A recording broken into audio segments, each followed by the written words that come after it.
je vends le RSQ3. Vous pouvez faire vos meilleures siestes dans la voiture. 15 000, 25 000, 35 000 euros, faites vos propositions. Et regardez la surprise qui attend le prochain propriétaire. Non!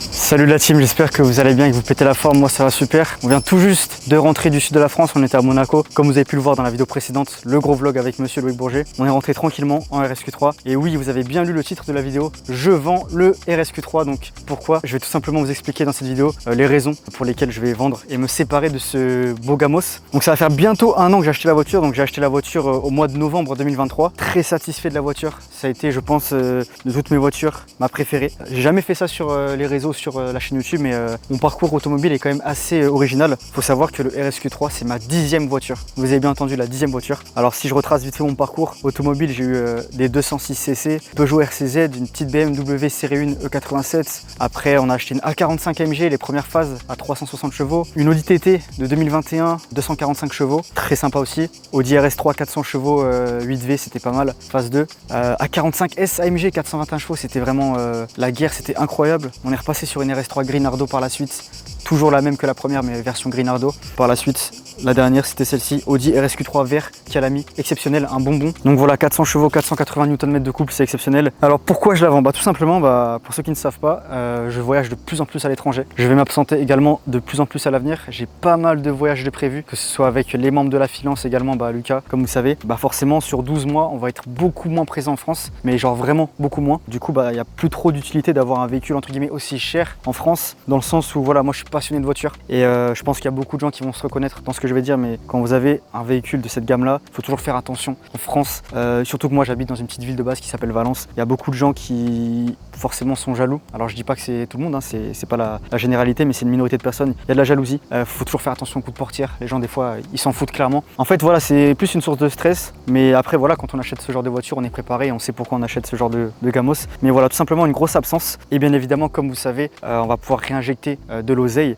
car je vous rappelle que voilà, le côté investissement c'est toujours intéressant et on est toujours sur des gros coûts, notamment dans l'immobilier, avec pas mal d'acquisitions qui vont se faire à l'avenir. Et du coup le but c'est de rapporter un peu de cash et de réinvestir ça dans l'immobilier. Voilà tout simplement les raisons de la vente, sachant que c'est ma 10e voiture et là je comptais pas reprendre une autre voiture en France, sachant que comme je vous ai dit, on va être présent pas mal de temps à l'étranger. Voilà, bref, ça c'était pour la petite histoire. Maintenant voilà, je suis pas pressé de la vendre, donc la vidéo va sortir, c'est juste que j'anticipe un minimum, mais vous savez quoi, on va présenter brièvement la voiture, même si j'ai déjà fait quelques fois, au cas où s'il y a un acheteur derrière cet écran qui est présent, qui souhaite sauter sur l'occasion et prendre ce véhicule pour vraiment kiffer, car c'est vraiment un réel plaisir d'avoir ce véhicule. Franchement, la couleur c'est un bijou.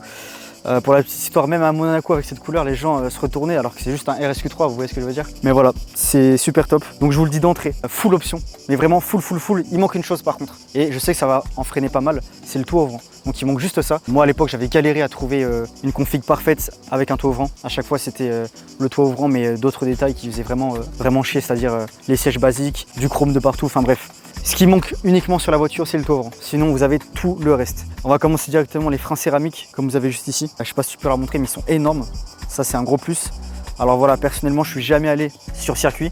C'est pas vraiment fait pour cette voiture. Mais voilà, c'est toujours un petit kiff, un petit plus. À savoir que c'est une option qui coûte quand même très cher. Il y a l'entretien aussi. Mais ça, normalement, ça a une durée de vie très longue. Si vous en prenez soin, et honnêtement, je fais toujours assez gaffe de bien chauffer les freins. Je suis jamais allé sur circuit, donc voilà. Sur ça, il n'y a rien à dire. On a les petits stickers qui sont juste ici. Ça, c'est une petite touche assez sympathique qui était déjà là sur le véhicule. Donc ça, c'est très intéressant. À savoir que la petite parenthèse, depuis que j'ai la voiture, j'ai rien fait comme modification dessus. La voiture est full d'origine, full stock. Donc c'est vrai que pour la revente, c'est peut-être un peu mieux que s'il y avait une ligne ou quelque chose comme ça. Donc voilà, sinon quoi dire de plus sur ce véhicule, hein. Comme d'hab, l'arrière, je l'ai déjà dit plein de fois, la partie que je préfère, avec le sigle Audi en noir, RSQ3 noir, les deux grosses sorties ovales qu'on connaît chez Audi RS, un bijou, donc c'est exceptionnel. La petite signature lumineuse comme vous pouvez le voir, les warnings, ça c'est incroyable.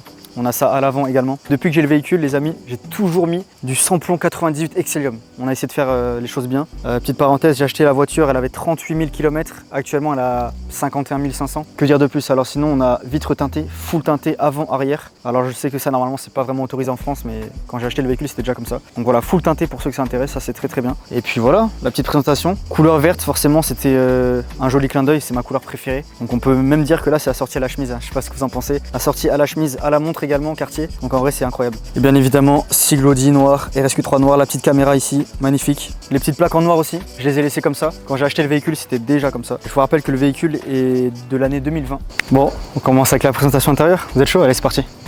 La petite clé juste ici, donc bon, ça c'est le petit point négatif entre guillemets, mais la clé, il n'y a rien de fou, c'est les anciennes clés entre guillemets, exactement comme si vous avez une Audi RS3 8V, c'est la même clé. Bref, le petit coffre à ion électrique, à savoir que ça détecte également votre pied hein, si vous avez de la marchandise avec vous. Un très grand coffre quand même, pour un petit gabarit, c'est un petit SUV mais c'est assez grand. La protection en caoutchouc, ça c'est vraiment génial pour bien protéger le plancher du coffre. Et en plus ça c'est la petite surprise du chef, mais le futur propriétaire aura le droit d'avoir un petit parapluie Audi ainsi qu'une caisse Audi officielle. Donc ça c'est très stylé les gars, c'est très sympathique, c'est un beau clin d'œil. Donc voilà, le coffre assez grand, vous pouvez rabattre toutes les banquettes, ça c'est génial. Alors le sac Gucci, on va voir, on va peut-être le faire gagner avec la voiture si le feeling passe avec le prochain propriétaire, mais à voir pourquoi pas. Maintenant arrière, il n'y a rien d'exceptionnel, hein, c'est une voiture normale. Bon, vous avez du plastique ici, liseré ici en gris aluminium avec des LED. Vous pouvez modifier les couleurs, vous en avez une trentaine, là c'est sur le violet. La petite poignée à l'envers, ça c'est le petit détail stylé. Alcantara, cuir, plastique en bas, enceinte Bang & Olufsen, très très bon son pour les connaisseurs. Niveau place arrière, c'est acceptable. Je vous rappelle qu'on est sur un petit gabarit SUV, hein, c'est pas un RSQ8. Alors on va faire le test, regardez, je vais m'asseoir pour vous montrer à quel point il y a de la place, sachant que le siège avant est quand même bien reculé. Donc je suis bien même niveau tête. Donc il y a de la place, on est bien. Les petites ceintures, ça c'est comme dans les Audi RS3, c'est très sympathique. Vous avez également l'accoudoir pour les places arrière, ça c'est confortable. Si vous avez une coupe de champagne, vous pouvez la poser ici. Voilà, des petites commandes de climatisation à l'arrière, des ports USB-C, donc il y a de quoi faire. Très très bon état, les sièges ne sont pas craquelés ou griffés. Voilà, en nid d'abeille, c'est très sympathique. Et à l'avant, alors je vous rappelle que vous avez l'écriture Audi Sport juste en bas. Bon là il fait jour, on voit rien. Le sigle RSQ3, pareil, ça c'est éclairé la nuit. Un extincteur parce que bien évidemment frein céramique. Carbone ici, Quattro éclairé, Alcantara ici. Et surtout, ces magnifiques sièges sport. Donc voilà, un peu imitation RSQ8, un peu Urus, c'est dans l'esprit. Donc c'est magnifique. Sigle RS ici, nid d'abeille, l'Alcantara sur le côté. Vous pouvez également vous mettre de manière confortable sur le siège. Siège électrique, franchement, c'est le siège du Seigneur, très confortable, donc il n'y a plus qu'à. Ensuite, pour le côté conducteur, je vous rappelle que la voiture est le keyless, c'est-à-dire qu'on peut verrouiller la voiture juste avec un doigt sur la poignée. Là, vous avez l'ouverture du coffre, les commandes de vitres, rétroviseur, verrouillage de la voiture, ouverture du capot en bas. Les tapis RS bien évidemment, parce que souvent on peut voir des voitures sur le bon coin avec les tapis RS manquants. Là on a le beau volant Alcantara en très très bon état, je précise. La voiture a 51 200 km comme vous pouvez le voir. Et franchement l'Alcantara est très très doux encore. On a les phares Matrix LED, donc ça s'adapte automatiquement s'il y a des usagers en face. Régulateur adaptatif, ça c'est vraiment cool. Caméra 360, ça c'est un bijou. Bang & Olufsen, chargeur à induction. Virtual Cockpit, Apple CarPlay. Donc vous avez vraiment tout ce qu'il faut. On a également les détecteurs d'angle mort dans les rétroviseurs, ça c'est vraiment cool. Accoudoir central. Et puis je crois qu'on a tout dit, on a même LED, je sais pas ce que c'est exactement, mais c'est pour les descentes lorsque vous avez des pentes. Je sais que c'est pas dans tous les RSQ3 que vous avez ça. C'est vraiment un petit détail, hein. C'est pas très important, mais voilà, ça y est quand même. Et puis les sièges chauffants, ça c'est classique, mais c'est intéressant. À savoir que là, au moment où je tourne cette vidéo, j'ai rendez-vous dans une dizaine de jours pour faire une vidange d'huile. Il y a un contrôle en fait général du véhicule, donc il sera vraiment expertisé dans une concession Audi et au moins il n'y aura pas de problème là-dessus. Donc voilà, carte grise à jour, je vous rappelle.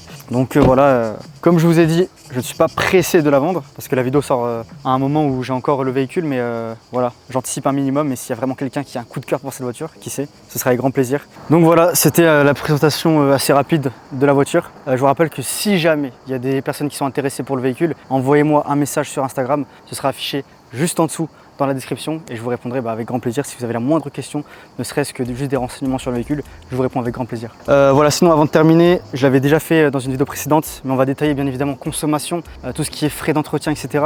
Faut savoir que voilà, le plein c'est 110 € à peu près, sachant que le litre il est à 2 €, samplon 98. Donc voilà, faut s'attendre quand même à avoir un budget pour le véhicule, hein. C'est pas on achète le véhicule et c'est bon, on est tranquille. Il y a ça, il y a les révisions en général, c'est 500-600 € chez Audi à condition qu'il n'y ait rien derrière. Les changements de pneus, c'est à peu près 1200-1400 € en fonction de ce que vous avez comme tarot. Donc ça, pareil, c'est à prendre en compte. Et puis voilà, après sinon c'est de l'entretien classique. Vous avez l'assurance, ça c'est vraiment au cas par cas parce que ça va dépendre de votre bonus, de votre expérience au niveau tout simplement de votre historique, de combien de temps vous avez le permis. Donc voilà, sinon également pareil, il faut savoir que moi je l'ai toujours garé dans un garage box fermé, donc ça pareil, il faut le prendre en compte. Après voilà, je vais pas vous apprendre tous les frais que vous avez sur une voiture, mais je pense que vous avez un minimum d'idées si vous achetez la voiture. Et puis voilà, tout simplement, donc n'hésitez pas sur Instagram, je vous rappelle si vous avez des questions. Petite parenthèse en plus également, j'étais à Monaco, donc cette voiture a été présente à Monaco. Monsieur Loïc Bourget est monté dedans, a même conduit la voiture, était même côté passager. Donc ça vaut de l'or les gars. Ça vraiment c'est un truc de fou.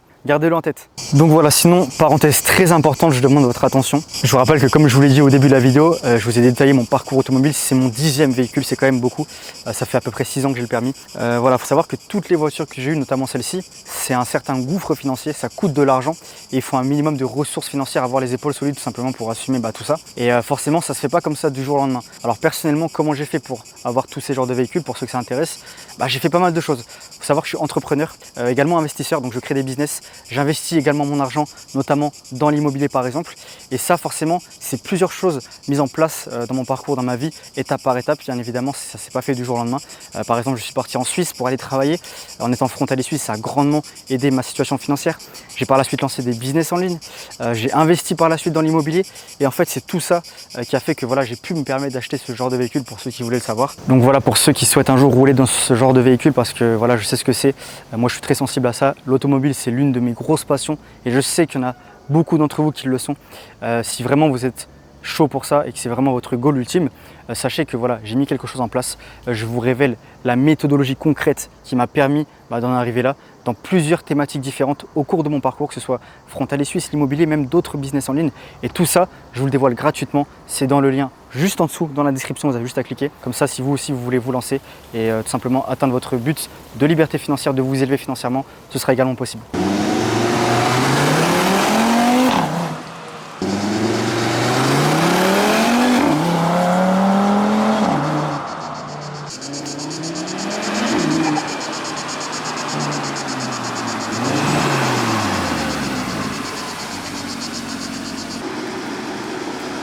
Bon, c'est la fin de cette vidéo, j'espère que ça vous aura plu, ce sera assez court, mais voilà, c'est toujours kiffant d'avoir des vidéos sur ce Gamos, sur l'automobile, notamment le RSQ3. Donc voilà, si ça vous a plu, n'oubliez pas, like, commentaire, abonnement, et n'oubliez pas pour les personnes qui sont intéressées, on ne sait jamais, vous avez mon Instagram dans la description, et également la méthodologie concrète et complète qui m'a permis de devenir libre financièrement dans beaucoup de thématiques, ce sera juste en dessous dans la description, vous avez juste à cliquer. Et puis voilà, en attendant, je vous souhaite une excellente journée ou une excellente soirée, je vous dis à très bientôt sur la chaîne YouTube La Finance pour des prochaines vidéos. C'était Philippe, ciao ciao à tous les gars.